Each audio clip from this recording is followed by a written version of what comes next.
O Brasil é diverso e inspirador. Cada pedaço dele gera um ritmo, um sabor, uma cor. Tudo nessa terra emociona.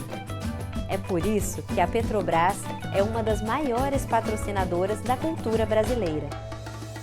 Estamos presentes em todas as regiões e sabemos o valor e a riqueza de todas elas. Não existe energia mais potente do que a cultura. Petrobras, o Brasil é a nossa energia. Brasil, união e reconstrução.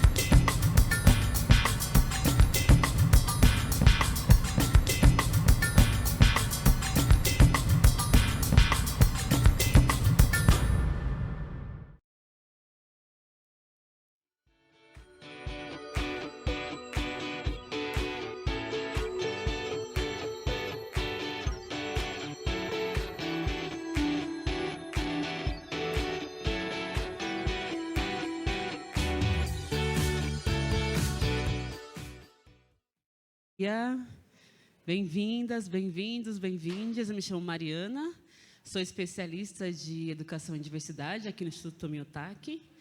Vim dar um bom dia para vocês, espero que vocês estejam confortáveis, que a gente aproveite esses encontros, tanta gente boa para conversar, para ouvir aqui na mesa e para fora também, na hora do almoço, nos corredores, que a gente viva esse seminário, que a gente se alimente dessas palavras, desse encontro e consiga movimentar um pouquinho o mundo, né?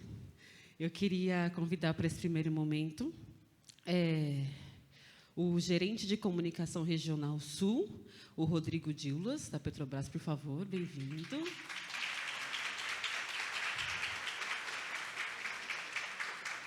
Bem-vindo. Isso, por favor, bom dia. E também a Ana Romã, a nossa superintendente artística, por favor, Ana. Bom dia. Boa mesa para nós. Olá, olá a todos. Bem-vindos.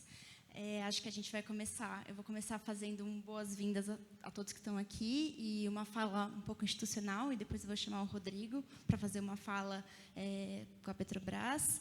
E, bom, eu vou ser breve, mas, enfim, muito bom ver todo mundo aqui, todo mundo que, enfim, se mobilizou para estar aqui, que a gente convidou e, enfim, que a gente tem colaborado ao longo desses últimos anos. Bom, vamos lá.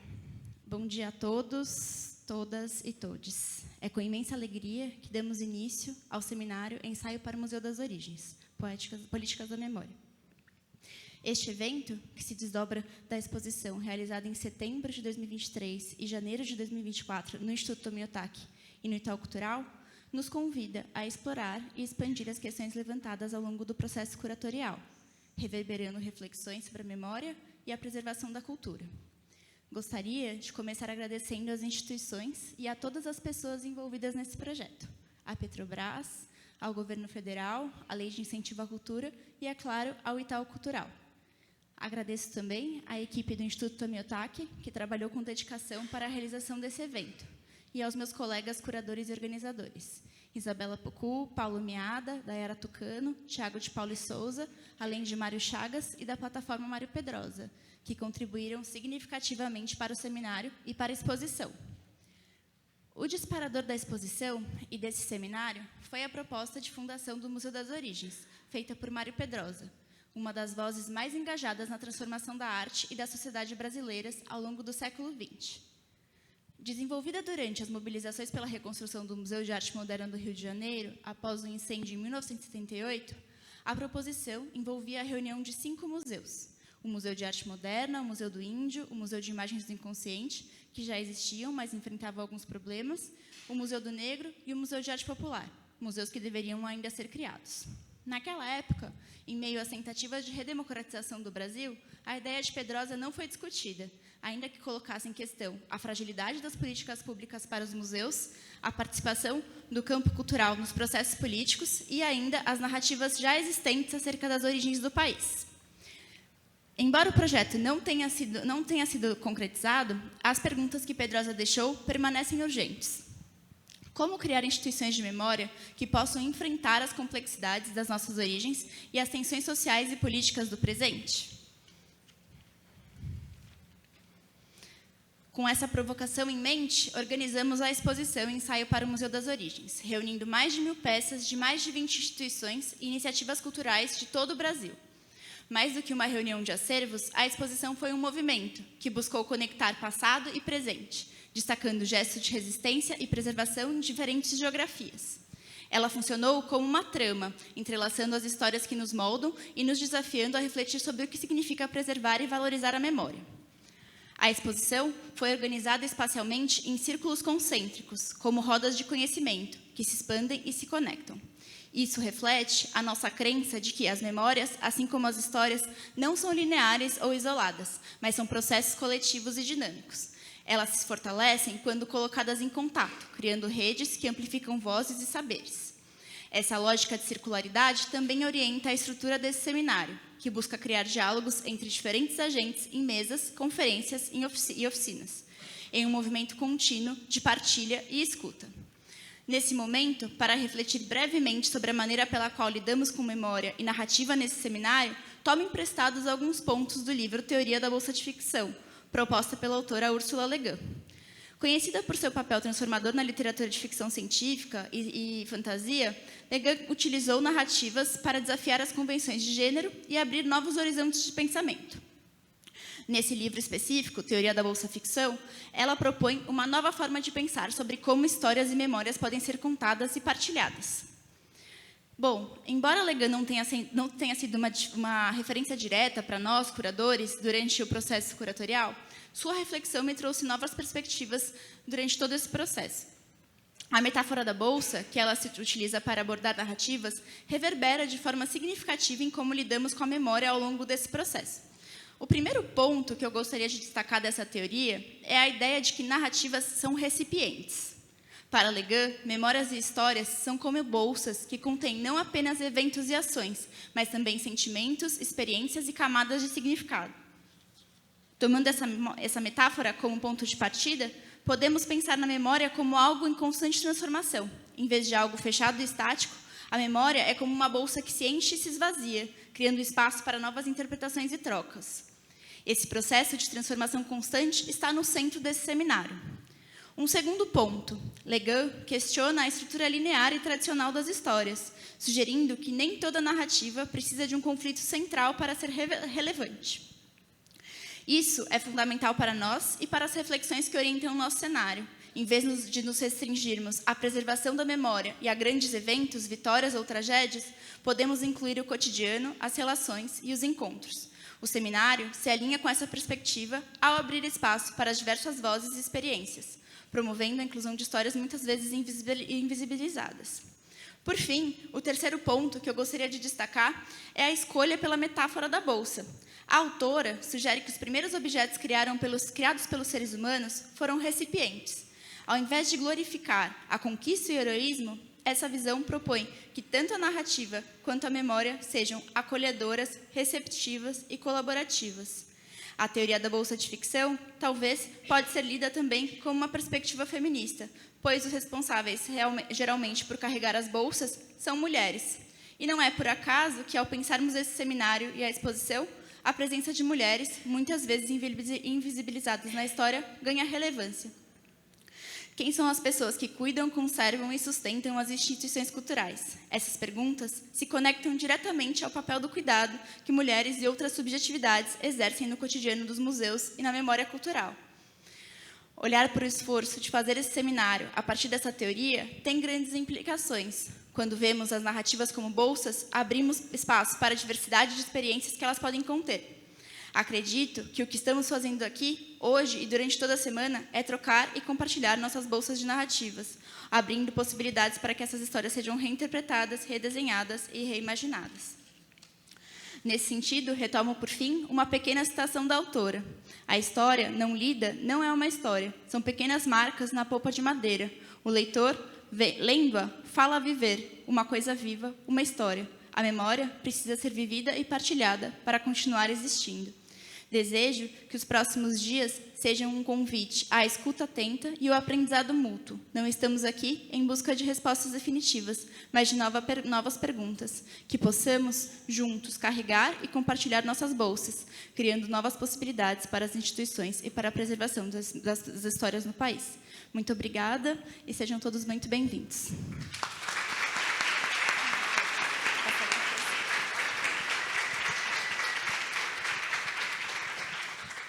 Bom dia, pessoal. Em nome da Petrobras, gostaria de agradecer o convite para estarmos aqui na abertura desse seminário. A gente está muito feliz porque o seminário marca a retomada do patrocínio da Petrobras ao Instituto Tomiotaki. Então, a gente fica muito satisfeito, dando um oi aqui para vocês, peço desculpas que estou de costas, com essa retomada. E o seminário ele é resultado de uma exposição realizada no ano passado pelo Instituto Tomiotaki, exposição também chamada Ensaio para o Museu das Origens, que não teve o patrocínio da Petrobras no ano passado, mas teve a visita dos nossos profissionais técnicos da área de patrocínio cultural. Queria fazer menção à minha amiga Denise Mari, que é da área de patrocínio, aproveitar também e mandar meu beijo para a Thaís Reis, que trabalhou muito no programa Petrobras Cultural no passado, hoje é do Conselho do Instituto. Então, essa visita dos nossos profissionais, eles ficaram super impressionados com a exposição. Era um momento em que a gente estava fazendo prospecção de projetos icônicos para integrarem a carteira de patrocínios do nosso novo programa Petrobras Cultural. Então, além de ficarmos impressionados com a exposição, o fato de reunirmos instituições de memória do Brasil é muito alinhado à nossa estratégia de trabalhar... Opa, está falhando? Acho que agora sim. De trabalhar a nossa brasilidade, né, a nossa identidade de brasilidade com a história da Petrobras, com as nossas origens. Então, é por isso que a gente está aqui. Então, o seminário marca essa retomada do patrocínio. Devemos continuar aí parceiros, né, do plano anual do Instituto Tomiotaki. Então, por isso que, mais uma vez, eu agradeço, fico muito feliz. Queria aproveitar para parabenizar os organizadores desse evento, parabenizar também os demais patrocinadores e apoiadores que, assim como a Petrobras, acreditam nessa iniciativa e desejar a todos vocês um excelente seminário. Muito obrigado.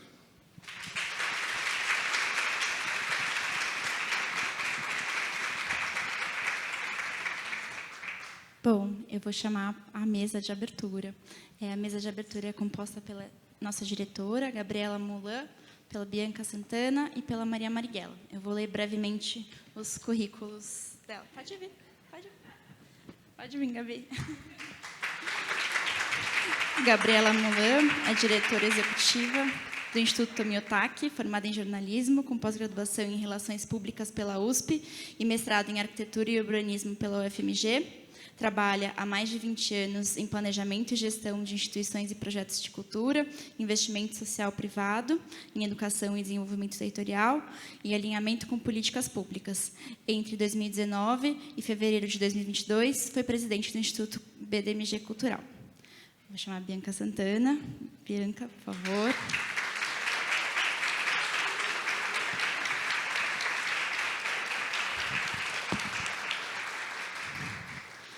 Bianca é doutora, caiu tudo bem, é doutora em Ciência da Informação pela USP, com tese sobre memória e escrita de mulheres negras e mestre em Educação pela mesma instituição. Diretora executiva da Casa Sueli Carneiro, colunista da Folha e comentarista do Jornal da Cultura. Professora titular da FAAP e convidada na pós-graduação da FGV. Autora de livros como Continuo Preta, A Vida de Sueli Carneiro e Quando Me Descobri Negra. Organizadora de coletâneas como Inovação Ancestral de Mulheres Negras, associada da SOF e membro dos conselhos da Casa do Povo e Instituto Toriba. Agora vou chamar a Maria. Obrigada. Maria...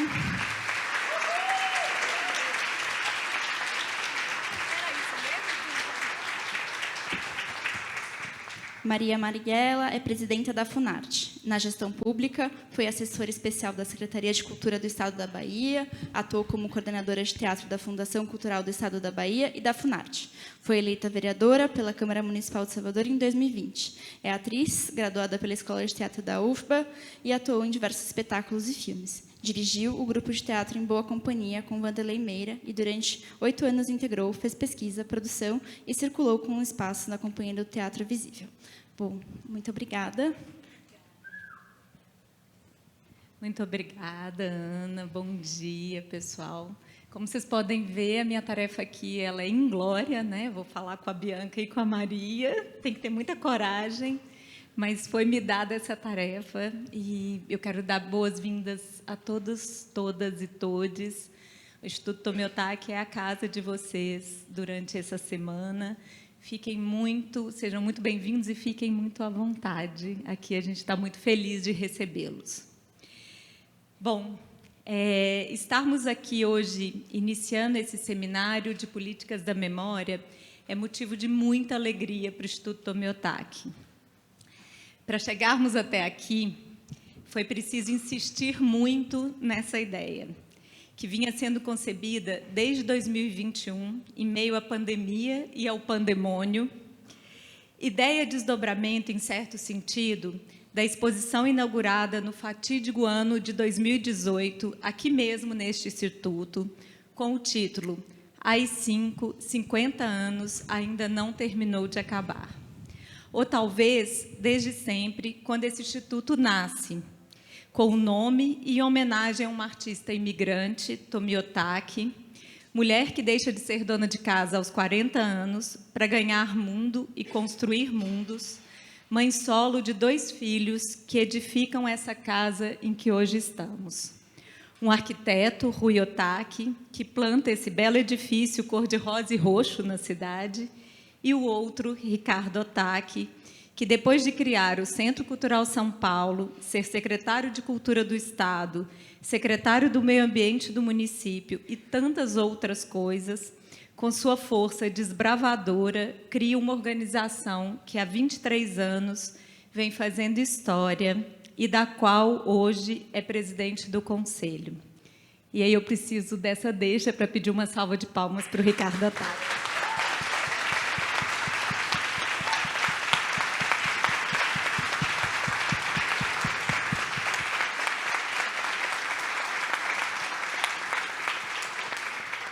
Para quem tem dúvidas, o Ricardo Otaki continua vindo aqui todos os dias. E aí, eu vou falar uma lista agora que eu falo com muita, muita alegria, que é para registrar, com muito entusiasmo, todas as instituições culturais com representantes aqui presentes, muitas delas que também fizeram parte da exposição. Se preparem que a lista é grande.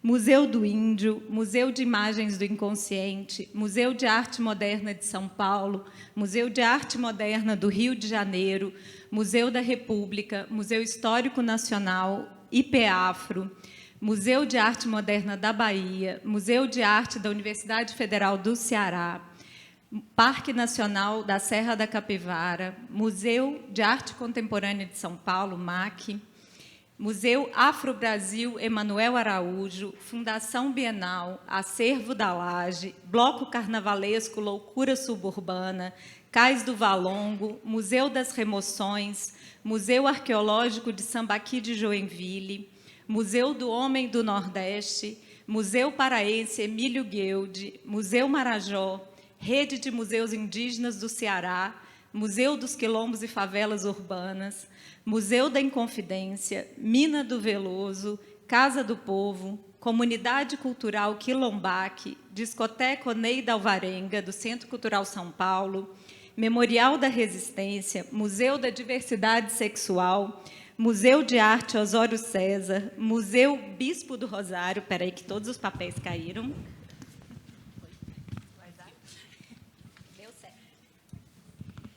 É a felicidade de ver tanto museu junto. Memorial Brumadinho, Arquivo Nacional, Acervo Bajubá, Museu do Estado de Pernambuco, Instituto Histórico Geográfico, Museu de Arte Simões Filho, Museu Afro-Brasileiro da Universidade Federal da Bahia, Museu Judaico, Sesc São Paulo, Museu Del Barro do Paraguai, Casa Sueli Carneiro, MSTC, Movimento do Sem Teto do Centro, Centro Cultural do Banco da Amazônia, Instituto Moreira Salles, Instituto Mirante do Ceará, Instituto Inhotim, IBRAM e Funarte. Não tem como ter mais orgulho dessa lista.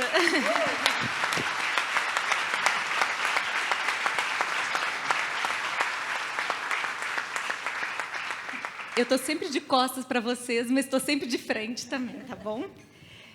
Bom, mas voltando ao seminário, ele se conecta diretamente, como a Ana nos contou, à exposição Ensaios para o Museu das Origens, que ocupou o Instituto Tomiotaki e o Itaú Cultural, está aqui a nossa querida Sofia, e sobre a qual vou deixar tanto o Paulo, diretor artístico do Instituto Tomiotaki, Ana Roman, superintendente artística do Instituto, e a pesquisadora Isabela Pucu, os 3 curadores e organizadores da exposição e do seminário, explicarem mais ao longo de suas falas. Mas eu não posso deixar aqui de agradecer imensamente ao Itaú Cultural pela exposição e à Petrobras pelo seminário, bem como a Lei Federal de Incentivo à Cultura, o Ministério da Cultura e o Governo Federal do Brasil. Também registro a presença da nossa presidente estatutária, Marci Junqueira. Muito obrigada. Uma salva de palmas.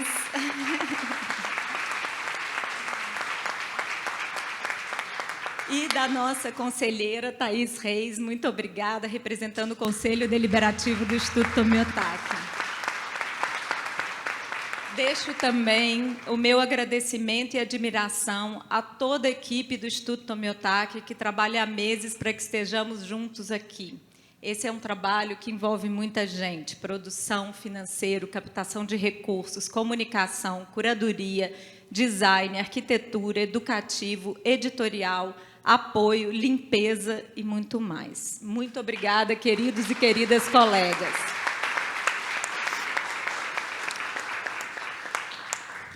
Bom, para abrir os caminhos e os trabalhos desse seminário, escolhemos fazer uma mesa de mulheres, e aqui falo da minha grande honra de dividir esse espaço com Bianca Santana, escritora e diretora da Casa Sueli Carneiro, e Maria Marighella, nossa queridíssima presidenta da Funarte.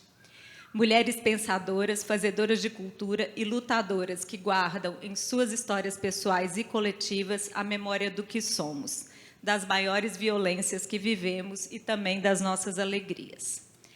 Dada essa configuração de mesa e o fato de que memórias estão no corpo, nas mais íntimas e subjetivas sensações, plantadas nos gestos, no paladar, no olfato, na audição, na nossa vibração corporal e na linguagem, nos silêncios, mas, ao mesmo tempo, a memória se constitui e é constituinte das práticas e expressões comunais mais amplas e diversificadas, vou pedir licença e coragem para contar uma história pessoal. E aqui eu não posso mentir, porque tem uma irmã minha aqui. Eu nasci em Belo Horizonte, Minas Gerais, em uma família que, de origem paterna, vinha de uma cidade muito pequena, chamada Coronel Xavier Chaves, localizada próxima a São João del Rei, que talvez alguns de vocês conheçam. E, por parte de mãe, de uma família que vinha de outra igualmente pequena cidade, chamada Mendes Pimentel, localizada ao norte do estado, próxima a Governador Valadares e a divisa com o Espírito Santo. Essa família materna, que trago no sobrenome do meio, vem de imigrantes franco-suíços que aportaram no Brasil após a matriarca ficar viúva e decidir tentar a vida nas Américas com os filhos. Reza a lenda familiar que ela gostaria mesmo de ter ido para os Estados Unidos, mas só foi possível chegar ao Brasil. Fato é que essa mulher chega com muitos filhos, entre eles um adolescente que viria a ser meu bisavô, e compra terras e se instala no Espírito Santo. Essa família se espalha por Minas Gerais, Rio de Janeiro e Espírito Santo, e hoje possui brasão da família, encontros anuais, uma história para contar, e me dá um sobrenome que sempre gera a pergunta: você é francesa? De que região da França sua família vem? Da Suíça? De que região? Mas o que esse sobrenome não revela é que esse meu bisavô casou-se com uma mulher indígena, minha bisavó, que só conhecemos pela alcunha de Maria da Penha, nome cristão que recebeu. Não se fala, não se sabe e procurou-se esquecer qual a etnia dessa mulher e como eles se uniram, se por amor, rebeldia e decisão comum, ou se por imposição e violência. O que passei minha infância ouvindo foi sobre o quão compridos eram seus cabelos e que para lavá-los era preciso um dia inteiro. Também sempre soube que ela morreu em um hospício, pois teria enlouquecido e não era possível conviver em família. Ao longo dos anos, a violência explícita nessa história foi ficando mais clara. Não há registros desse hospício, fotos, documentos em igrejas e nem mesmo outras histórias para contar. A memória está na fantasia daqueles cabelos longos, na sua suposta loucura e só. Hoje, tenho certeza de que o privilégio e o conforto da branquitude da família falou mais alto, abriu portas e tornou a memória de Maria da Penha incômoda. Isso, como desde o início da invasão dos europeus nessas terras, as comunidades indígenas foram tratadas como obstáculos a serem removidos, sujeitos a serem convertidos, e a história de Maria da Penha é também a de tantas outras, que precisamos contar e recontar para que a cacofonia nos ajude a persistir. Bem como a história dos povos negros escravizados, como seres humanos usados e abusados de diferentes maneiras. E isso se tornou um princípio de governo com estruturas moldadas e implementadas para articular e legitimar em termos políticos a grande fratura colonial. Ao mesmo tempo, diante de tamanha violência perpetrada e reiterada ao longo dos séculos, o que parecia impossível se tornou possível na circularidade temporal ou no tempo espiralar, como nos ensina Leda Maria Martins. Com a força da ancestralidade indígena e afrodiaspórica se revelando e se materializando nos corpos, sentidos, mantos em trânsito, poéticas fundantes e saberes milenares e urgentes. A rainha Leda, ela também é uma rainha, nos diz, abre aspas, as artes e os construtos culturais matizados pelos saberes africanos e dos povos indígenas ostensivamente nos revelam engenhosos e árduos meios de sobrevivência dessa herança. Durante séculos de sistemática repressão social e cultural da memória africana transladada para os territórios americanos, por via da diáspora circunatlântica e por outras rotas e contatos transculturais e transnacionais. Fecha aspas. Também com ela, aprendemos que as performances funcionam como atos vitais de transferência, transmitindo saber social, memória e sentido de identidade através de ações reiteradas. As performances rituais, cerimônias e festejos, por exemplo, são férteis ambientes de memória para vários repertórios de reservas mnemônicas, ações cinéticas, padrões, técnicas e procedimentos culturais recriados, restituídos e expressos nos e pelos corpos.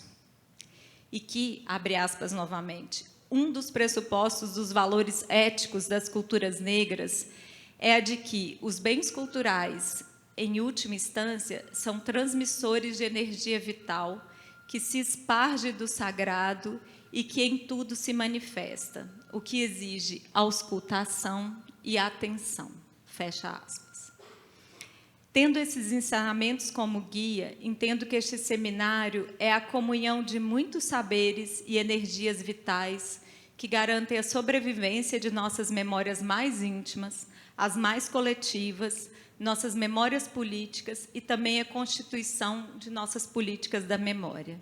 Mas é preciso escuta e atenção. Paulo Miada costumava dizer que tudo que foi mostrado na exposição Ensaios para o Museu das Origens existia por causa do Brasil e apesar do Brasil. Porque o Brasil da violência colonial, da violência militar, do racismo e da injustiça social Também é o Brasil da festa, das resistências, dos maravilhamentos artísticos, da abundância da floresta, da caatinga, da mata seca, do cerrado. A realidade é o conjunto aberto de contradições e de pontos de vista divergentes que coabitam e constituem o mundo. Mas, em meio a toda essa complexidade, não consigo me desvencilhar da dimensão do afeto e da alegria, abre aspas, como produção descoberta de um novo grau de liberdade, um aumento da potência de agir, pensar e imaginar, como diz outra mulher pensadora, Isabelle Stangers. Para ela, a alegria tem algo a ver com um saber, mas não um saber que é de ordem teórica, pois não designa, a princípio, um objeto, mas o próprio modo de existência daquele que se torna capaz de sentir alegria. Stangers ainda acrescenta à alegria uma potência epidêmica, abre aspas novamente. A alegria é transmitida não de alguém que sabe a alguém que é ignorante, mas de um modo em si mesmo produtor de igualdade. A alegria de pensar e imaginar juntos, com os outros, graças aos outros. E aqui eu vou terminar minha fala, convocando a alegria de pensarmos juntas e juntos e traçarmos uma alternativa, uma trama alternativa e subversiva de saberes e práticas capazes de restaurar, reparar e reimaginar mundos. Porque, como escreve o pensador congolês Fouquial, eu estou indo e voltando, sendo em torno do centro das forças vitais. Eu sou porque fui e refui antes, de tal modo que eu serei e reserei novamente. Muito obrigada.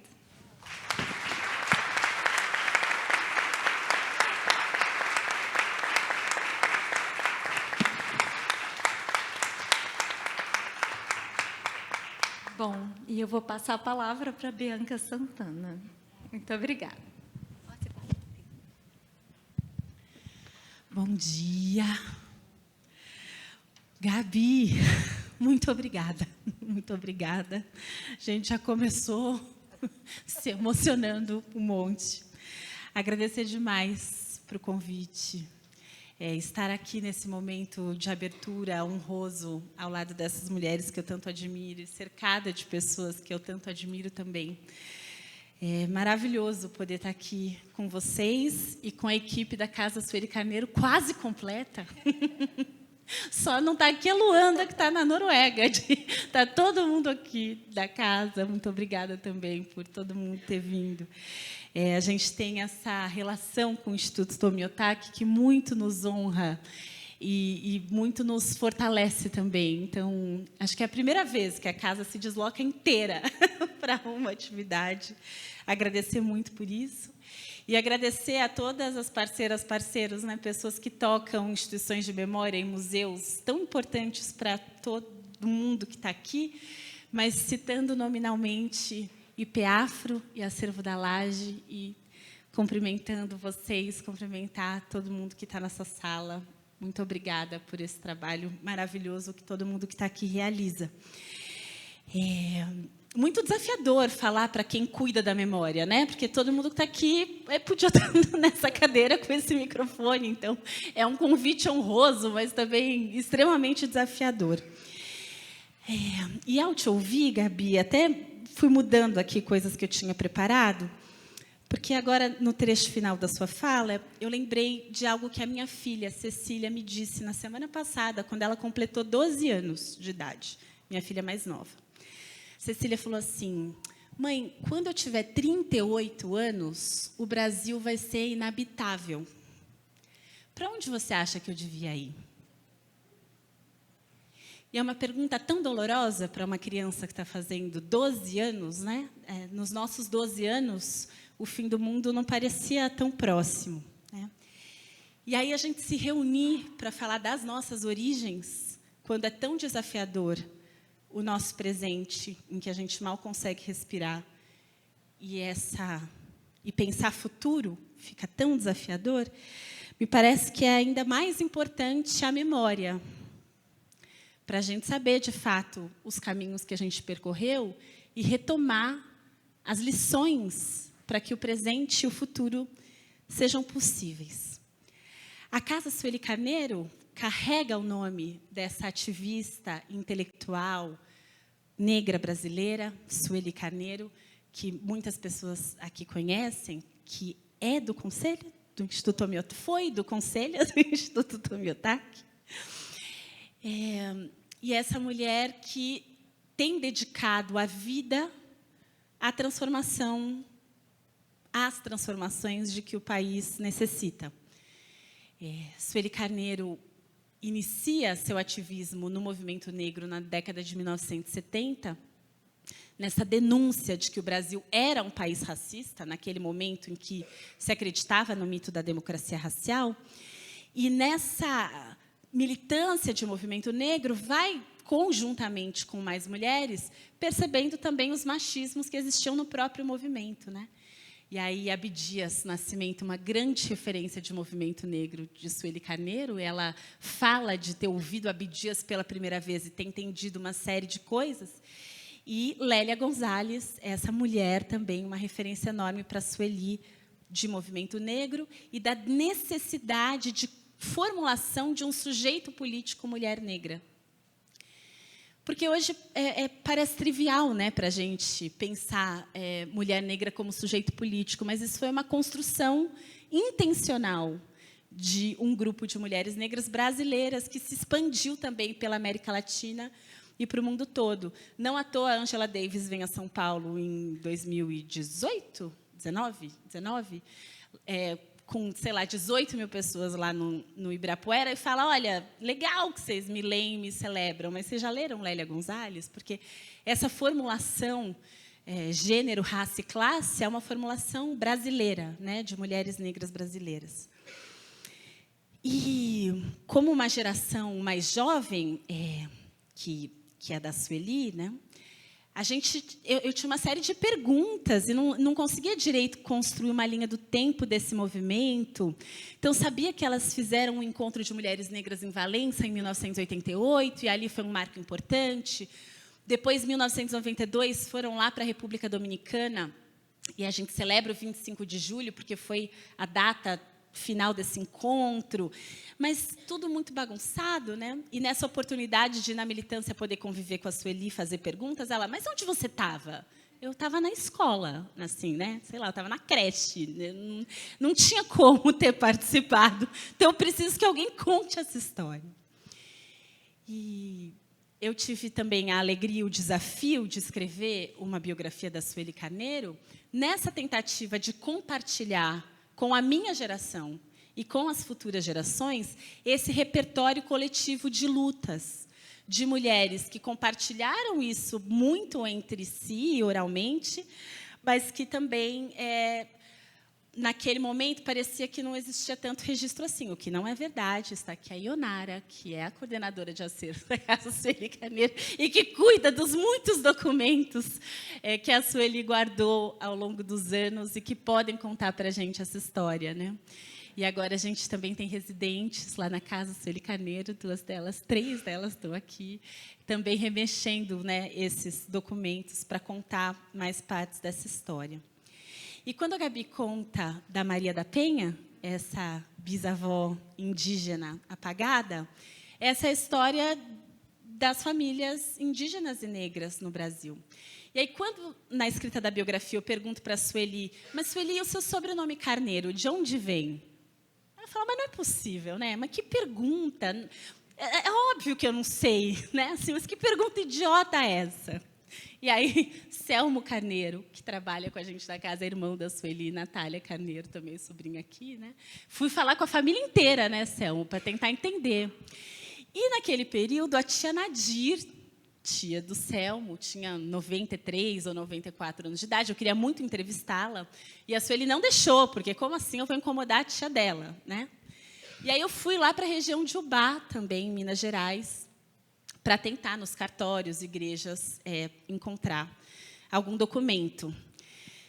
E o mais longe que eu cheguei, com a ajuda da professora Ivana Parrella, da UFMG, uma professora, né, do curso, ela é da área dos arquivos, a Ivana encontrou uma certidão de batismo de 1852, da Maria Gaivota, bisavó da Sueli Carneiro, mãe do Horácio Carneiro, pai do José Horácio Carneiro, pai de Sueli e Céu. E retomar, né, essa história com esses documentos, escavando, procurando, que era algo que parecia muito impossível, e eu tenho a certeza de que com mais tempo e com mais dinheiro daria para ir mais longe, porque eu cheguei ao Manuel Gaivota, né, o pai da Maria Gaivota, possivelmente um homem africano que foi escravizado na região de Grão-Mogol, no norte de Minas, e Maria Gaivota também nasceu, foi batizada lá, e foram vendidos para a região do café. E por isso a família nasce depois, né, ali no sul de Minas. E a gente vai entrelaçando a história do Brasil com a história dessa família, e também com a história do movimento negro, com a história do movimento de mulheres negras. E entrar nesses detalhes, né, contando a história. E a Sueli muitas vezes perguntava, mas por que contar a minha história? Mas não é assim importante, é sim importante. Porque contar a sua história é contar a história das mulheres negras brasileiras, é contar a história do movimento, é contar a história do nosso tempo. Como diz a Ana Flávia Magalhães Pinto, historiadora, hoje diretora do Arquivo Nacional, a gente está no 14 de maio de 1888, a gente está no dia seguinte da abolição. O Brasil tem a exata estrutura social que a gente tinha em 1888, não mudou nada na nossa pirâmide. Então, sim, a gente está fazendo o trabalho do dia seguinte da abolição. E contar essas histórias, cuidar dessa memória, é um passo muito importante para que a gente consiga, hoje, responder aos desafios do presente. E quando Sueli se convence de que talvez fizesse sentido uma biografia e depois uma casa, Sueli Carneiro, né, transformar a casa onde ela viveu por 40 anos em um espaço de memória, tinha a ver com essa urgência em compartilhar aquilo que ela chama de repertório de luta, da forma como elas fizeram, para inspirar novas gerações. Não a mimetizarem, a imitarem, mas para a gente poder atualizar com uma base comum, né? E aí, dos muitos desafios desse nosso tempo presente, e me parece que um desafio da nossa geração é esse cuidado da memória, e aí é muito bonito poder olhar para vocês duas dizendo isso, né, com o Museu das Origens e Políticas da Memória ali projetado, porque se conecta muito com essa formulação de um movimento social que via na formulação de políticas públicas o passo mais importante para as transformações de fato acontecerem. Então, quando a gente olha para a história recente do Brasil e entende a importância das cotas raciais para o ingresso na universidade pública, para transformar a universidade brasileira, mas também para transformar as pesquisas, transformar depois as instituições, sejam elas públicas e privadas, essa formulação ela é anterior. Então, a política de cota ela é uma resposta a uma formulação de movimento social, a uma formulação da sociedade civil. Então, essa nossa conversa e esse trabalho que todo mundo nesse espaço faz, que pode criar políticas públicas para o cuidado da memória, e dessa memória que não é só institucional, mas dessa memória que é coletiva, dessa memória do que tantas vezes é considerado invisível, é um passo fundamental para que a gente, de fato, consiga cuidar da memória no país todo. A Gabi falou em reparação e restauração. E quando você falou em restauração, eu lembrei de uma entrevista que eu fiz com a Ana Maria Gonçalves, escritora, autora de Um Defeito de Cor, que, se vocês ainda não leram, eu recomendo muitíssimo que vocês encarem aquelas 950 páginas, porque cada uma delas vale muito a pena. E a Ana Maria Gonçalves me dizia que contar a história da Quendé, daquela personagem que a gente não sabe se existiu na história, Luísa Maim, mas que certamente existe com força entre nós, essa mãe do Luiz Gama, essa mulher que foi atuante na Revolta dos Malês, na Bahia, né, sem dúvida uma personagem muito importante, tendo ela existido na história ou não. Ela disse que recontar essa história num romance era algo que para ela soava como uma arte japonesa, que eu não vou lembrar o nome exato, mas que ela disse que quando uma porcelana se quebra e você cola essa porcelana com goma laca e pó de ouro, ela fica muito mais valiosa colada do que antes de ter sido quebrada. E de que nós, né, essa sociedade, esse país, essa nação tão fragmentada, tão quebrada, quando a gente conta as nossas histórias e quando a gente lembra, é como se a gente colasse os nossos pedacinhos com pó de ouro nessa tentativa de construir possibilidades de futuro. Muito obrigada pelo convite para estar aqui e que alegria esse seminário. Obrigada.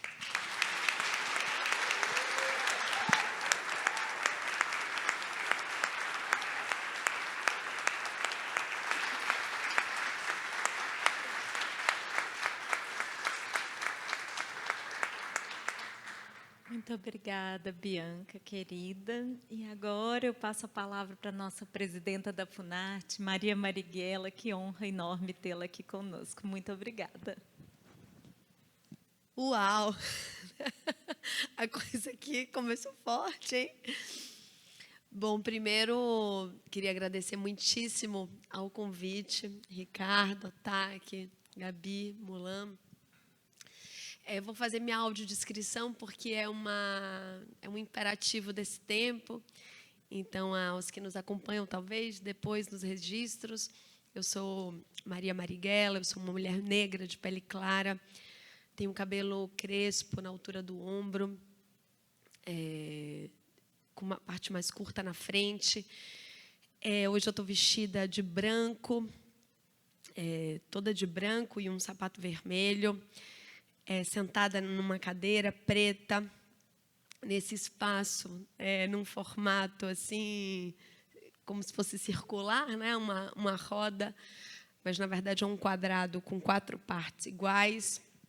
E aqui em cima de um tablado, 3 mulheres à frente dessa abertura. Uso óculos grandes, tenho olhos pequenos, dentes grandes, batom vermelho e um nariz que chamam Nariguela. Queria fazer saudações também institucionais, saudar muito esse espaço Instituto Tomiotaki. Queria saudar a abertura feita por Ana, queria muito saudar Paulo, muito obrigada. Uau, da Era Tucano. Queria muitíssimo celebrar a presença da Petrobras aqui. Rodrigo está aí? Aqui? Ainda não sei. Bom, queria saudar muito a Petrobras e a retomada da sua responsabilidade com o investimento à cultura. E se é verdade, né, que a transição energética será o grande tema da política mundial, certamente a cultura é a nossa melhor energia. Então, e, obviamente, esse investimento da Petrobras se dá num ambiente acolhedor, amistoso,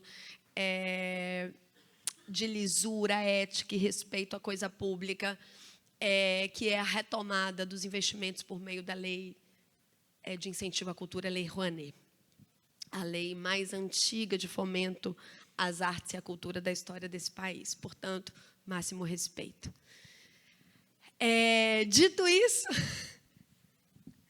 fazendo as saudações, é muito emocionante, antes também de entrar na fala, muito, muito, muito emocionante, e aqui quero saudar a Bianca, estar nessa rede de instituições de memória do país. Onde o direito à memória se materializa, né? São instituições que têm responsabilidade. Se tem responsabilidade com a memória, é o meio pelo qual o direito à memória se manifesta. Então, falava um pouco sobre a Lei Rouanet. Então, nesse último ciclo político, em que artistas, agentes da cultura e das artes foram criminalizados, atacados, censurados, perseguidos, e usando, inclusive, o recurso de lei ou recurso do instrumento de financiamento às artes e cultura como um meio de ataque e colocar na vida pública, na vida do país, uma espécie de dúvida sobre o papel das instituições de cultura, foi por meio, né, dos agentes, das agentes culturais e das instituições culturais é que se deu a reação. Mas algo novo surge, ou seja, se, por um lado, a própria instituição cultural atacava os seus agentes, se dá no ambiente público, né, uma outra cultura, que é o reconhecimento, justamente, de que os agentes das artes, da cultura, são um meio pelo qual o direito à cultura se manifesta. Então, não é que nós não soubéssemos isso antes, né? Ninguém daqui dessa sala tem dúvida, mas falo de uma irrupção de política de cultura. Ou seja, a gente deixa de tratar o agente cultura como o beneficiário da política pública, dos investimentos à cultura, para trazê-los, né? Trazermos, nos enredarmos sobre o papel em rede e, portanto, de todos aqui, portanto, são formuladores, agentes, parte da política pública. E digo isso para dar o tamanho dessa roda, dessa gira, desse seminário e, sobretudo, dessa abertura, mas também para deixar uma provocação. Numa visita recente em que fiz aqui ao Instituto, né, eu provocava exatamente isso. Eu falava do papel das instituições culturais e como integrar as instituições culturais a uma formulação pública de política pública, ou seja, que as instituições possam ter as suas pautas, mas também possam ter as suas responsabilidades numa relação consensuada, mediada, partilhada. E, justamente, Gabi provoca, é preciso dar a voz pública das instituições culturais. Então, para que essa voz pública, que já né, ou seja, não é, mas qual o espaço institucional, ou seja, que rede é preciso se constituir para consolidar algo que já existe, ou seja, é a própria arte, né, no sentido de que é plasmar no tempo algo que já que já está no imaginário, que de algum modo já está na expressão pública. E estar aqui com vocês, falando dessas coisas, nessa abertura, é também, talvez, provocar de que saia, talvez, desse seminário, uma carta, um documento, um início de uma rede que já existe, ou seja, nós temos a rede de museus, a gente já tem muitas redes, mas, digo, de uma reorganização desse espaço coletivo. Diria que uma das nossas, talvez, tarefas de século XXI é a própria reorganização da agenda pública e política de século XXI. Se, por um lado, a agenda política de século XX se dá por meio do reconhecimento, né, da agenda do trabalho, ou seja, foi através do reconhecimento e não sem intenção, né, ou seja, de outras disciplinas, mas foi através da agenda de classe, do reconhecimento de uma classe trabalhadora, né, do proletariado como agente de organização social, ainda que insuficiente, e ainda, né, com outras agências que deram densidade a essa agenda, como a agenda de gênero, racial, já dita aqui brilhantemente por Bianca. No século XXI, a gente tem ainda uma dúvida do qual serão as nossas agendas de confluência, de convergência e de organização social. Sem querer entrar muito nesse debate, penso que a reorganização das redes, a partir de novas agências, reconhecendo, né, essa nossa memória comum, enxergo nessa rede aqui um ambiente muito importante da reorganização da agenda cultura. e, portanto, da sua tarefa pública. Agora eu vou entrar na minha fala. Aqui são os agradecimentos, apenas os agradecimentos, as provocações, as emoções trocadas e as institucionalidades. Eu queria abrir um pouco mão agora da fala da presidenta, mas juro que retomo, porque fui muito tocada pela fala de vocês, e vou fazer uma fala mais livre. Mas eu vim a São Paulo pela primeira vez em 1989. O ano era 1989, eu tinha 13 anos, era novembro daquele ano, e o Brasil passava por pela sua primeira eleição direta para presidente. Foi a primeira eleição em que o presidente Lula se candidatou, né? Então, nós tínhamos a primeira eleição direta para presidente ali. Eu tinha 13 anos e meu pai me falou assim: Maria, você vai precisar ir a São Paulo, me representar, né, representá-lo, num ato em homenagem a Marighella, num ato de memória pelos 20 anos do assassinato de seu avô. E eu disse, tá, e eu vou falar o quê? E ele disse, eu vou te dar um papel e você vai ler. E eu disse, tá.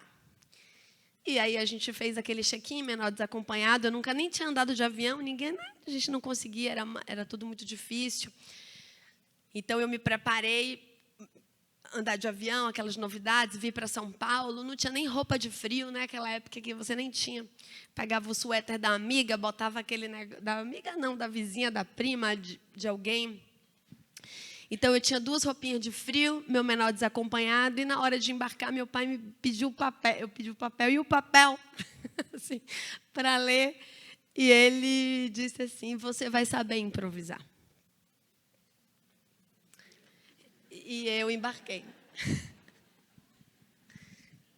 E era uma plateia, a cena, Ricardo, era assim, a arena do Tuca Arena. E a plateia era assim, Antônio Cândido. Era uma coisa muito básica. Se sintam um pouco assim também para mim. Imagina, gente, você senta aqui com Zé, né? Elisa, Ricardo. Estou me sentindo em 1989. E Antônio Cândido, né? E acontecia no Tuca Arena, Tuca Arena o quê? No Tuca, né? Da PUC, uma greve de fome dos estudantes, ou seja, havia um aumento de mensalidade, os estudantes estavam fazendo greve de fome, e Suplicy estava mediando com os estudantes, e era aquela cena, eleição, Lula presidente, aquela eleição difícil, e eu estava ali. E esse vídeo é um vídeo que me emociona muito. Eu tenho esse vídeo desse dia, porque eu vou lá e dizia exatamente isso, que eu estava representando meu pai, que não podia estar ali e que eu tinha perdido aulas para estar ali e que meus colegas, aulas e provas, coisas de muita responsabilidade, e que meus colegas não sabiam, perguntavam, quem é o seu avô? Me lembro que um amigo fez assim, é Silvio Santos? E me lembro muito de uma espécie de raiva, uma espécie de que aquela minha vida marcada pela dor e pela violência institucional fosse apagada do conjunto daquela rede que estava tão próxima, que eram os meus colegas da escola. E falei para aquela plateia dizendo assim, é inadmissível que nós tenhamos, né, nos empresários, os donos da nossa história e da nossa memória. Pois eu disse a eles que o meu avô era um homem do povo e que um dia todo o Brasil saberá honrar os homens do povo.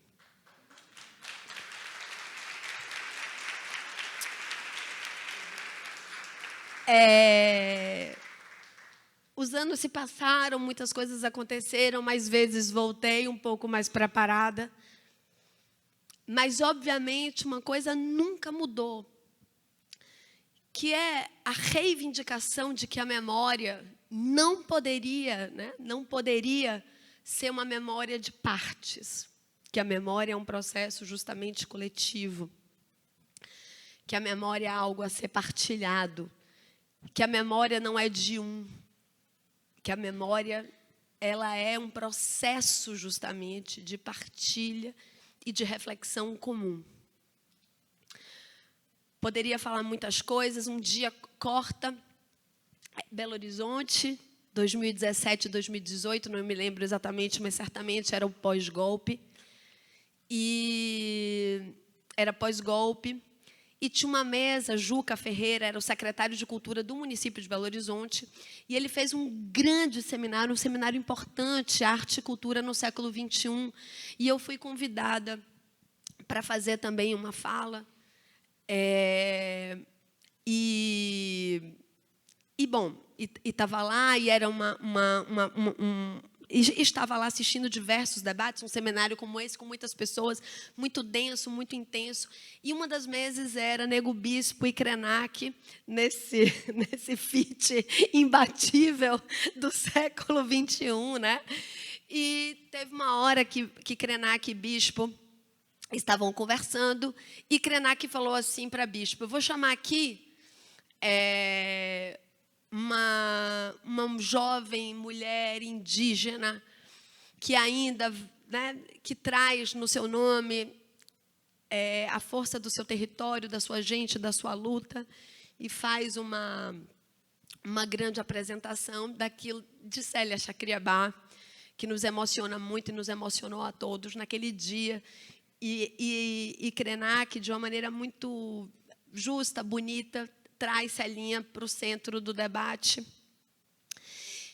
E Bispo faz assim: pois vou também trazer para a nossa roda e para o centro do debate uma mulher negra, etc. e tal, que traz no seu nome a sua ancestralidade de luta. E era eu. E eu nunca tinha... E eu, primeiro, claro, fiquei muito envergonhada. Eu quase não queria entrar naquela roda, né? Porque é muito... Né? É isso, é como habitar essa roda aqui agora. E eu sabia que eu tinha que... Eu sabia que eu estava sendo convocada a assumir posição. E, pela primeira vez, aquela posição não estava sendo cobrada, no melhor sentido da palavra, nem pelo meu pai, nem pela minha avó, nem pela minha aldeia. Era como se, de repente, a convocação de uma responsabilidade pública tivesse avançado à aldeia do lado. E era a minha aldeia se expandindo. Porque ninguém nunca tinha falado numa ancestralidade de luta e as minhas responsabilidades como uma responsabilidade ancestral. Por óbvio, né? Nós somos comunistas e óbvio, ali se dava num campo muito pragmático, mas político mesmo. Mas foi naquela roda da cultura, né? Arte e cultura do século XXI, daquilo que eu nunca duvidei ser político, ser público, ser social, ser coletivo, se tornou, naquele momento, também ancestral. E eu acumulei uma responsabilidade a essa dimensão.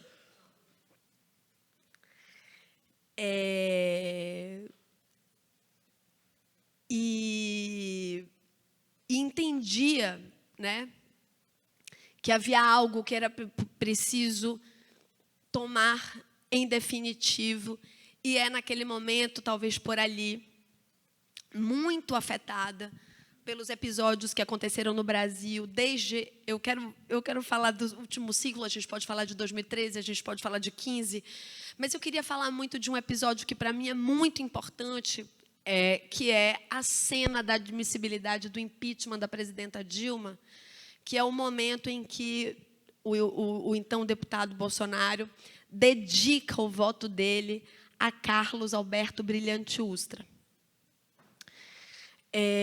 Aquela cena, né, do impeachment, em que, bom, a gente vê, é uma cena que eu acho que precisa ser muitas vezes reproduzida, repetida, porque ela é muito importante naquela consolidação. E a prisão do deputado Glauber Braga, esta semana, faz toda a conexão com aquela cena. Ele, então, dedica o seu voto ao torturador da mulher que era sujeito e o objeto daquele processo. Naquele momento também, eu faço assim um choro muito convulso, um choro muito sentido, porque, de novo, Carlos Alberto Brilhante Ustra, além de ser o torturador daquela mulher, além daquele ato, ser um ato de brutalidade tão ostensivo, que ele realmente rasga na vida do país, ou seja, é claro que a democracia do país é uma democracia, né, de uma tensão, de uma sensibilidade, mas, obviamente, ali há um rasgo, há um arranque em que ninguém estaria a salvo, porque existem símbolos que se manifestam e que dizem ninguém estará a salvo. E ele mesmo, né, sai ileso, impune daquele ato, daquele gesto, colocando a cena num espaço de brutalidade muito severa, em que todos os passos dali, vamos recapitular, nós podemos até ter nos indignado todos os dias. Eu acho que nenhum de nós aqui deixou de se indignar, mas ele não nos surpreendeu. Olhem como a memória age no nosso inconsciente, de que você continua se indignando, você continua se ferindo, você continua sendo afetado, mas você não se espanta, no sentido de que ele não é.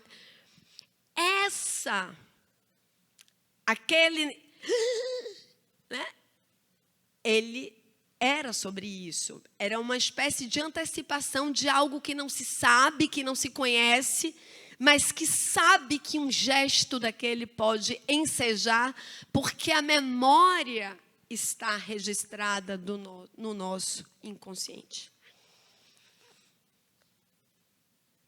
E esse marco, né, esse gesto, e aqui, de novo, uma cena pessoal, mas não para pessoalizar, Carlos Alberto Brilhante Ustra foi o homem que prendeu meu pai numa operação que se chamou Operação Radar, responsável, entre tantas operações, pela prisão, tortura e assassinato de Vladimir Herzog, mas, na Bahia, foi responsável pela prisão do meu pai no momento em que a minha mãe estava grávida.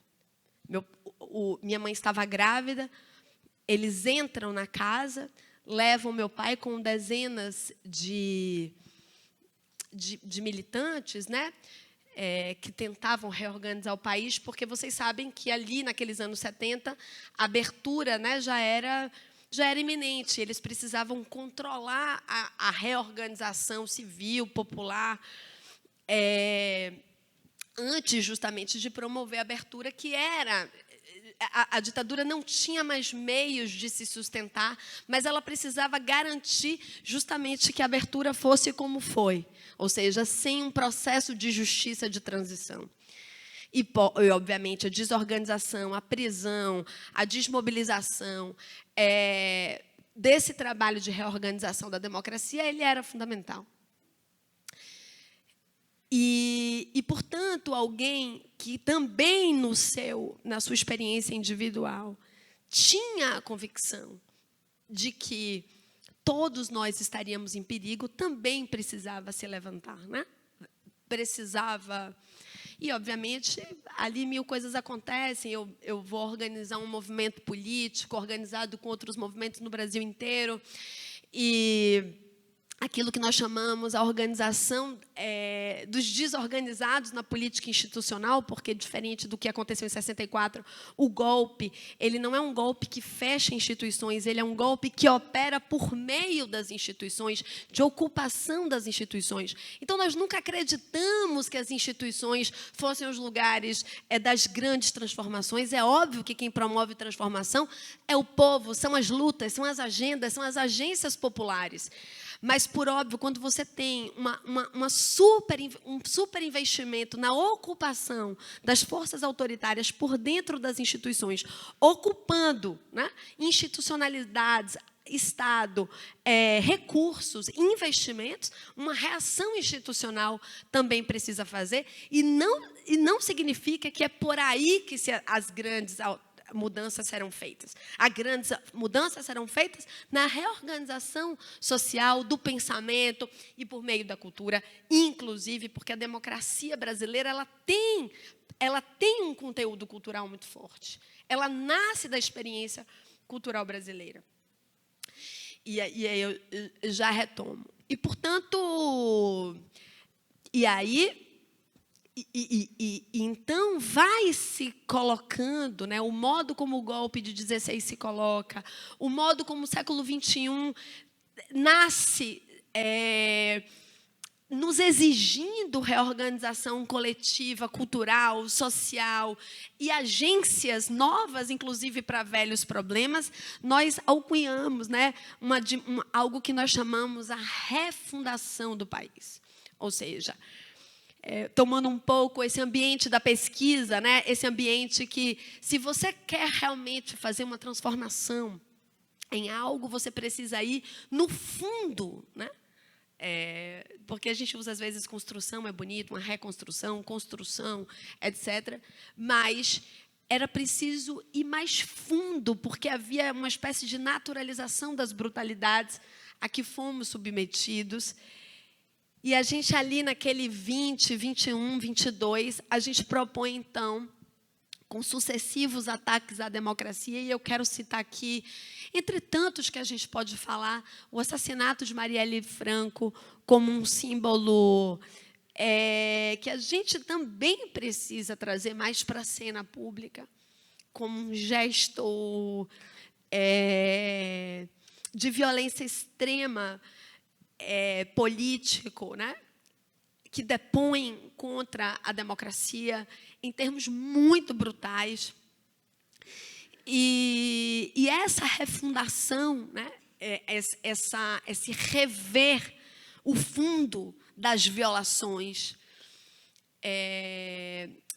que eu queria trazer aqui agora como essa dimensão de refundação, dialogar com esse seminário, ou seja, esse seminar de uma nova prática, né, da cultura, que é essa coisa nossa, né, que é aquilo que nos confere identidade, singularidade, mas também é o que articula essa identidade, essa singularidade, inclusive o sujeito ao seu ethos coletivo, que eu acho que nós estamos sendo convidados, né, a tomar assento. Tenho insistido muito de que a cultura antecipa a política pública ou a política, que muda a vida, que muda a cultura, que muda a política, que muda a vida, que muda a cultura. E acho que a gente precisa, como agentes da cultura, nos comportar como gentes, né, que, inclusive, antecipa a própria política, porque a política, de algum modo, é o espaço dessa formulação social, mas que é esse espaço de imaginação, de experiência, das identidades, das insurgências, da irrupção. É o que promove esse encontro. E, obviamente, no Brasil, como já bem trazido aqui por Bianca, é o modo pelo qual povos, sujeitos, territórios sistematicamente violados, violentados, atacados, minorizados, subtraídos, puderam se afirmar. Ou seja, como diz Antônio Pitanga, de onde eu vim não tinha nada, mas nesse nada tinha cultura. Portanto, imaginar esse museu das origens, esse ato inaugural, esse ato fundo, que ainda precisa ser revisitado, ele precisa ser composto por essa densidade, essa camada cultural muitíssimo forte e, portanto, uma dimensão que nos exige. No meio disso tudo, eu já estava vereadora, um monte de coisas, etc. E vocês precisam lembrar, o presidente Lula esteve preso, porque às vezes a gente esquece, né? Ele mandando aí um bolão, assim como um dos grandes estadistas do mundo, que há bem pouco tempo o presidente Lula estava preso. E me lembro que, quando ele foi solto, a primeira vez que ele foi em Salvador, eu entreguei para ele, porque estava vereador. Eu ainda sou vereadora, mas estou licenciada por força do cargo. Mas era agosto de 2021. E ele foi à Bahia conversar com o movimento negro lá no Ileaiê. e nós nos encontramos antes, e eu entreguei para ele um quadro que nós fizemos com as falas, né, dos heróis de Búzios, né, os nossos, né, heróis, e que enfim, e dizia para ele, né, a memória, direito de um povo, refunda sonhos, né? Então eu entreguei a carta, né, dos heróis de Búzios, com essa insígnia, né, com essa, antes mesmo de saber do 22, do que viria, muito antes. E brinquei, eu falei, poxa, o presidente levou isso tão a sério que aqui estou, né? Aqui estou mobilizada e instada, né? Por essa ancestralidade, a reconhecer a memória das artes, em definitivo, como algo central na construção da Política Nacional das Artes.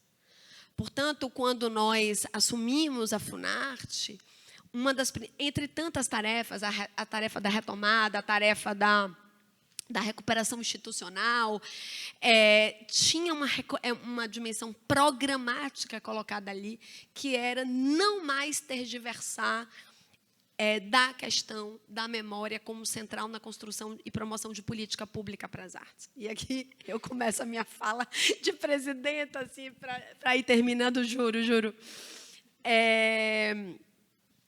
Primeiro, a Funarte ela tem um centro de documentação de arte, um centro de documentação muito, muito, muito importante,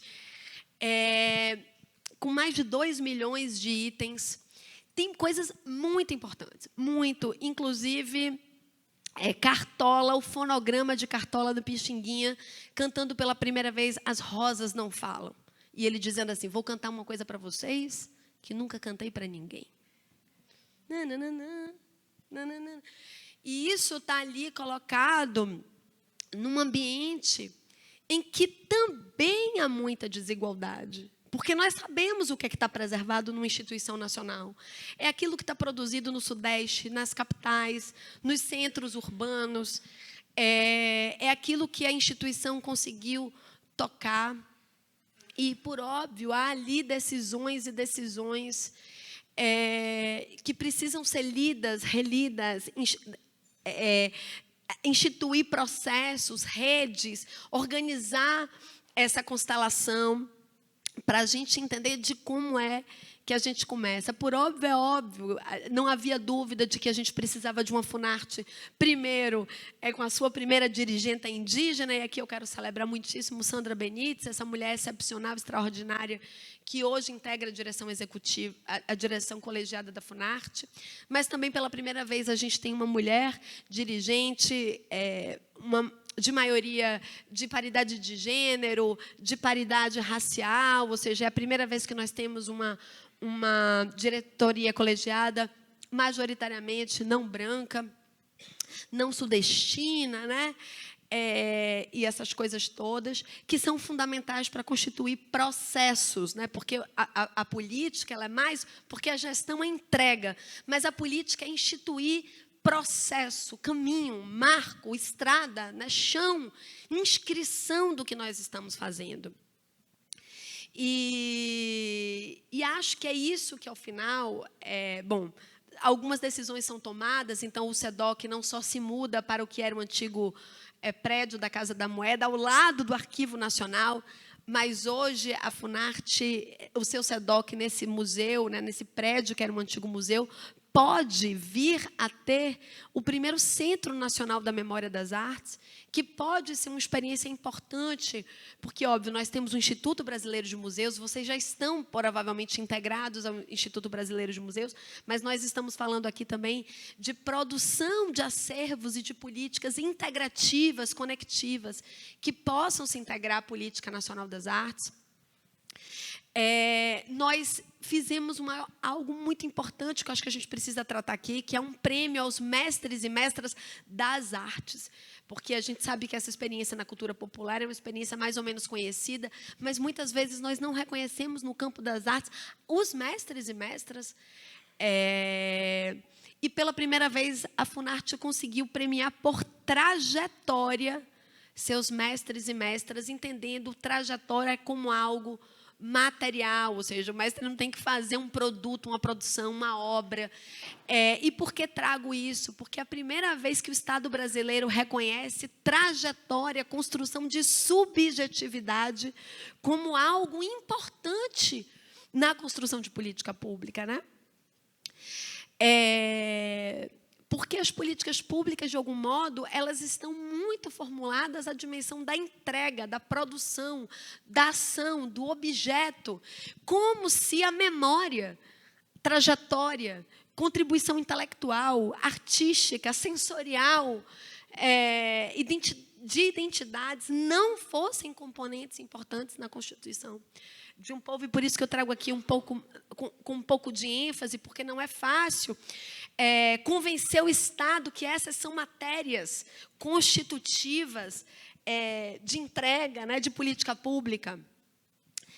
E, portanto, para ir encerrando mesmo, penso que essa rede pode ensejar uma contribuição às políticas, não falo apenas da política das artes, porque acho que aqui tem um componente muito expandido, mas diria que essa rede pode ensejar, talvez, uma grande rede das instituições de preservação de memória, e aqui eu quero saudar, né, os 80 anos do Teatro Experimental do Negro, quero saudar Abdias do Nascimento,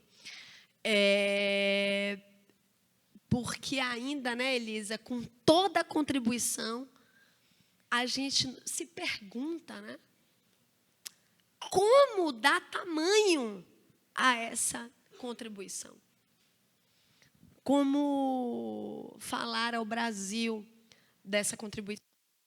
E aqui, para fazer uma brincadeira narrativa e de performance, o meu filho, que hoje, meu filho mais novo também, que tem 13 anos, idade quando eu tinha, foi na semana passada acompanhar o ato, a celebração do Manto Tupinambá, lá no Museu Natural, e teve a oportunidade de encontrar a Dayara no Museu Nacional, já que o Museu Tupinambá, já quero o manto no Museu Nacional, e ele teve a oportunidade de encontrar Dayara Tucano, que contou assim no ouvidinho dele histórias, outras histórias, né? Mas quando ele chegou na escola, assim como eu, a primeira notícia que ele teve foi que ele zerou ciências. Assim como o meu colega achava que Silvio Santos era o tal, né? Muito antes do Parque Bexiga, porque venceremos, né? Porque venceremos, não importa, né? O que querem de nós, nós sabemos o que queremos. Mas muito depois do Silvio Santos, Parque Bexiga ou qualquer coisa, ele disse: você zerou ciências. E eu pergunto, por que uma escola hoje, né, não pode perguntar ao seu aluno o que ele foi fazer, como, quando, por quê? Esse menino foi ver o Manto Tupinambá.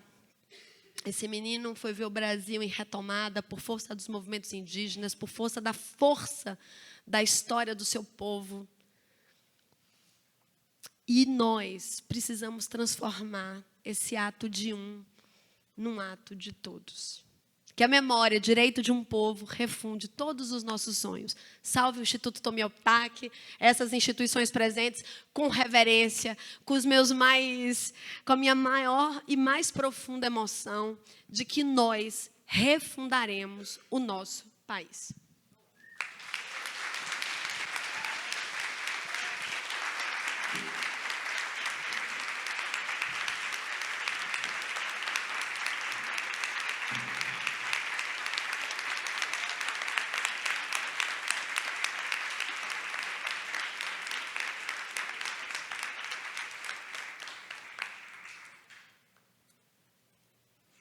Bom, vocês viram por que eu precisei começar, né? Porque depois disso não dava para falar mais nada. Muito obrigada, Maria, querida. Uma emoção te ouvir, como uma emoção ouvir a Bianca.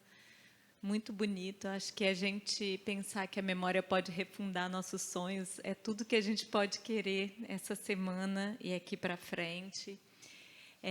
A gente está um pouco encerrando, mas eu vou abrir para se alguém quiser fazer algum comentário, alguma fala, alguma pergunta, ou mesmo se Bianca quiser falar mais alguma coisa.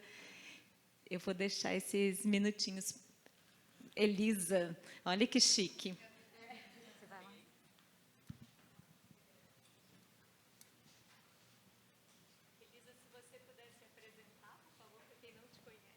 Sim, meu nome é Elisa Larquim Nascimento, eu sou do IPEAFRO, Instituto de Pesquisas e Estudos Afro-Brasileiros, que eu tive a honra de, junto com Abdias Nascimento, fundar em 1981, e fizemos o IPEAFRO organizou um pouco antes, né, em 1982, o terceiro Congresso de Cultura Negra das Américas, que foi a primeira vez em que o Brasil recebeu uma representação do Congresso Nacional Africano da África do Sul, né, a organização de Nelson Mandela, e foi exatamente no Tuca, né, que nós fizemos a assembleia de encerramento desse congresso, que trouxe pessoas de vários países das Américas, mas eu só levantei para dizer o seguinte: como foi mencionado,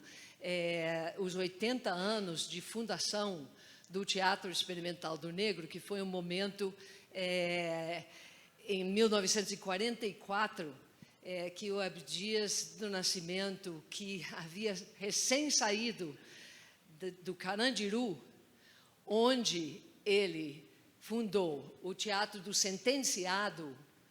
Portanto, o Teatro Experimental do Negro, o trabalho de teatro de Abdias, se instaura na prisão, aqui em São Paulo, no Carandiru, mas em 44, em 13 de outubro de 44, um grupo se forma para fundar o Teatro Experimental do Negro, que depois, além de fazer suas produções teatrais, que tiveram muita repercussão no meio do teatro, na época, também organizou eventos importantes do movimento negro, como a Convenção Nacional do Negro, que levou à Assembleia Nacional Constituinte de 1946, uma série de proposições sobre políticas públicas contra o racismo, e o primeiro Congresso do Negro Brasileiro, que decidiu pela necessidade de um museu de arte negra, né, cujo acervo o IPEAFRO hoje guarda. Então, nesses 80 anos do Teatro Experimental do Negro, nós vamos lançar em 11 de outubro, na Sala Mário Tavares do Teatro Municipal do Rio de Janeiro, a nova edição do livro Dramas para Negros e Prólogo para Brancos, que é a antologia de peças teatrais organizado pelo Abdias, né, do Teatro Experimental do Negro, e também um filme, uma exibição do filme Ecos do Teatro Experimental do Negro, de Daniel Solá Santiago, um cineasta negro, né, conhecido, e que tem vários depoimentos importantes. Então, eu quero convidar vocês, quem estiver no Rio de Janeiro, nossa presidenta está convidada, né, todos estão convidados, para 11 de outubro, no Teatro Municipal do Rio de Janeiro, a Sala Mário Tavares, e no dia 13 de outubro, o próprio aniversário, no MUCAB, o Museu da História e Cultura Brasileira. Estaremos mostrando o filme e lançando o livro. Era só isso. Obrigada. Muitas perguntas.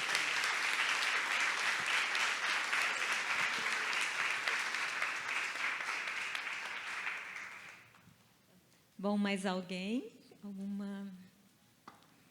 Então, podemos encerrar a manhã de hoje. Muitíssimo obrigada, Maria, querida, nossa presidenta. É muita honra ter você aqui. Bianca, também, queridíssima. Casa Sueli Carneiro, nosso parceiro. A gente fica muito honrado. Muito obrigada pela presença de todos vocês, de todas vocês.